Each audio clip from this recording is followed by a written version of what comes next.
इस वीडियो में हम लोग एंगुलर किलाइटिस के बारे में बात करेंगे। तो एंगुलर किलाइटिस मतलब कि जो मुंह के कोने हैं, किनारी जो है, जहाँ पे दोनों होंठ आपस में मिलते हैं, वहाँ की स्किन जो होती है वो फट जाती है, वहाँ से हल्का सा पानी निकलने लगता है, वहाँ पर हल्का सा लालपन लिए हुए घाव दिखने लगता है और उस घाव में दर्द और जलन मरीज को होती है।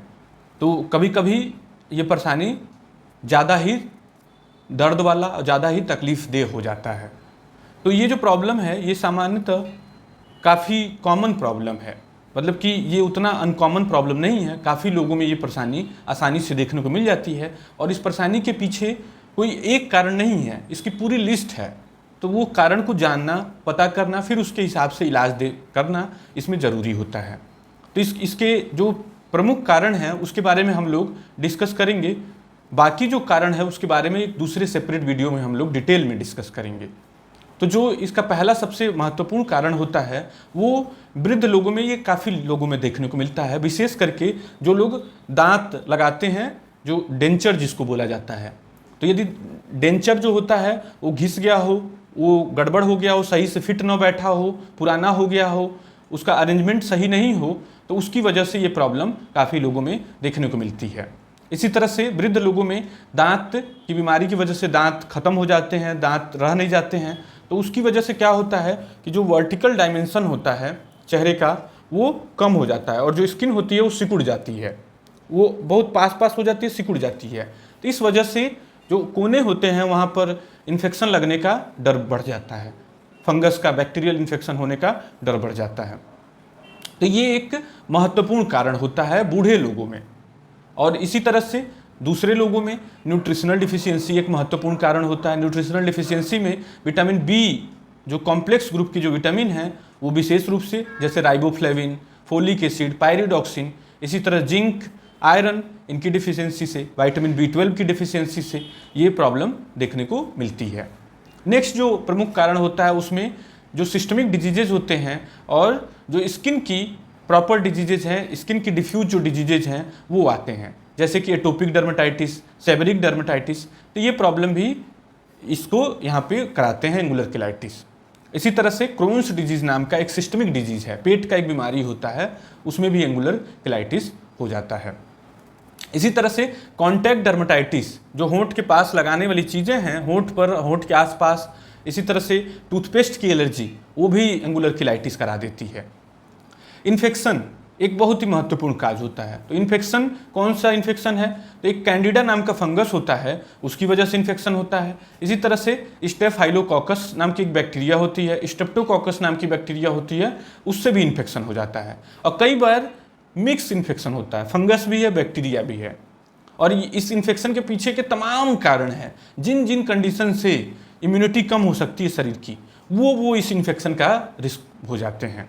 जैसे कि HIV है, डायबिटीज़ है, अनकंट्रोल डायबिटीज़ हो तो उसमें भी इन्फेक्शन होने का रिस्क हो जाता है। जो लोग डेंचर की अभी हम लोग बात कर रहे थे, तो जो आर्टिफिशियल डेंचर है उससे यदि सफाई उसकी अच्छी ना हो तो उसमें भी ये इन्फेक्शन होने का चांस होता है।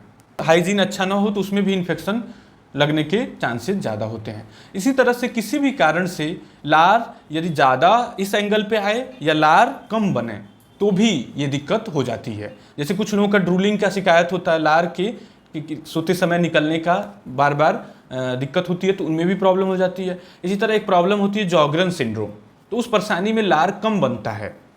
तो जब लार कम बनता है तो ये परेशानी उसमें भी हो जाती है, दोनों परिस्थिति में हो जाती है। इसी तरह से स्मोकिंग और टोबैको यूज़ भी इस प्रॉब्लम को पैदा करने में देखा गया है।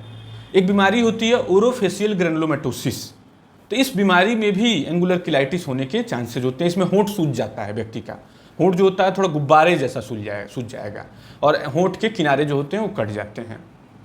इसी तरह से एक परेशानी होती है डाउन सिंड्रोम, तो उसमें भी देखा गया है कि जीभ बच्चे की बड़ी हो जाती है और एंगुलर किलाइटिस बहुत सामान्य तरीके से देखा जाता है। इसी तरह से कॉर्टिकोस्टेरॉइड ग्रुप की दवाइयों का वजह से भी देखने को मिला है, विशेष करके इन्हेलर, जो पंप, अस्थमा में मरीज जो पंप लेते हैं, तो वो पंप जब इन्हेलर लेता है व्यक्ति तो स्टेरॉइड डिपॉजिट हो जाता है तमाम जगहों पे, मुंह में, मुंह के बाहरी हिस्सों में, तो उससे कैंडिडा वाला जो फंगस होता है वो फिर से इन्फेक्ट कर देता है वहाँ का। मतलब कि एक तरह से ये देखिए कि इसमें मूल कारण में काफ़ी केसेस में जो फंगस है और बैक्टीरिया वो आ जा रहे हैं। जैसे स्टेरॉयड ने ऐसा माहौल बनाया कि जिससे कि ये इन्फेक्शन पैदा हो जाए। तो ये सब जो थे इसके इंपॉर्टेंट कॉजेज थे। एक आइसोट्रेटिनोइन नाम की दवाई होती है, वो भी एंगुलर किलाइटिस, होंठ को उससे सूखने लगता है उसको खाने से, और होंठ के किनारे किनारे फट जाते हैं। तो आइसोट्रेटिनोइन की वजह से भी ये प्रॉब्लम देखने को मिलता है। नेक्स्ट पार्ट आता है कि इसकी जांच कैसे हो, इसमें क्या क्या जांच कराना है, इसकी डायग्नोसिस कैसे हो। तो इसकी डायग्नोसिस तो डॉक्टर के लिए बड़ी स्ट्रेट फॉरवर्ड होती है, कोई प्रॉब्लम नहीं होता है डॉक्टर को। इसका कारण पता करने के लिए ही तमाम तरह के जांच करने पड़ते हैं। तो जो हमने तमाम बीमारियां बात की, तो उसी के सस्पिशन के उनके लक्षण होते हैं कुछ कुछ। जैसे क्रोन्स डिजीज़ है तो उसमें डॉक्टर पेट की बीमारी और तमाम तरह की हिस्ट्री लेगा, उसमें पेट की बीमारी और भी कुछ कुछ लक्षण होते हैं, तो उस आधार पे डॉक्टर इसमें आपका टेस्ट इंडिकेट करता है। जैसे शुगर का सस्पिशन लग रहा है तो ब्लड शुगर करवा लेगा, HIV का सस्पिशन लग रहा है इम्यूनोसप्रेशन का, तो उसके लिए टेस्ट होते हैं। तो इस आधार पर टेस्ट कराया जाता है। प्राइमरली इस बीमारी को पहचानने में डॉक्टर को परेशानी नहीं होती है। नेक्स्ट पार्ट आता है इसके ट्रीटमेंट का।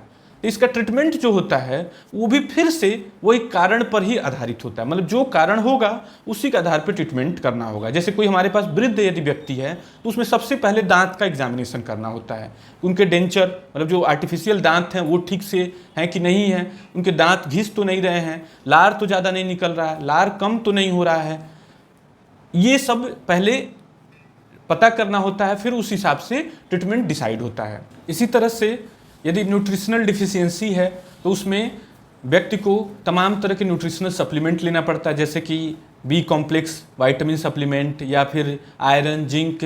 तो उसके कुछ और लक्षण होते हैं, तो उसके लिए डॉक्टर जो होता है कुछ और टेस्ट कराता है, जैसे CBC करा लेगा, कंप्लीट ब्लड काउंट।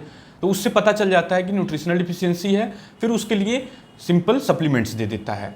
तो वो तमाम तरह के सप्लीमेंट्स B कॉम्प्लेक्स जो विटामिन्स हैं उससे एंगुलर किलाइटिस खत्म हो जाता है। यदि इम्यूनोसप्रेशन है तो उस इम्यूनोसप्रेशन को करेक्ट करना होता है। और जैसे हमने बात की कि कैंडिडा और स्ट्रेप्टाइलोकोकस ऑरियस और स्ट्रेप्टोकोकस जो इस तरह के बैक्टीरिया होते हैं वो अधिकांश केसेस में रूट मतलब कि सुपर इम्पोज्ड इन्फेक्शन होते हैं। कई बार ये प्रॉपर कॉज होते हैं, कई बार सुपर इम्पोज्ड कॉज होते हैं। तो इनके लिए एंटी फंगल दवाई देनी पड़ती है, जिसके लिए खाने वाली दवाई में फ्लूकोनाजोल दिया जा सकता है, लगाने वाले में क्लोट्रिमाजोल, मिकोनाजोल, कीटोकोनाजोल, इस तरह की क्रीम इस्तेमाल की जा सकती है। बैक्टीरिया को टारगेट करने के लिए एंटीबैक्टीरियल क्रीम देना पड़ता है।